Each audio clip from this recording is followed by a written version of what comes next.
За Монголын бүх ард түмний 16 дугаар зуны спорт их наадмын шигшээ тэмцээн Баян-Онгор аймагт за нийт 15-наас 21-ний хооронд ийм 7 хоногийн хугацаанд үргэлжлэн явагдаж байна. За манай волейболын төрөл маань эрэгтэй 11 баг, эмэгтэй 7 баг.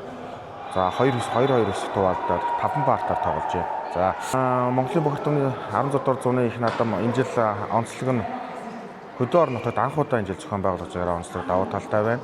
За манай волейбол нийтдээ 200 гаруй баг тамирчид нийтдээ оролцож байгаа ийм тэмцээн болж байна.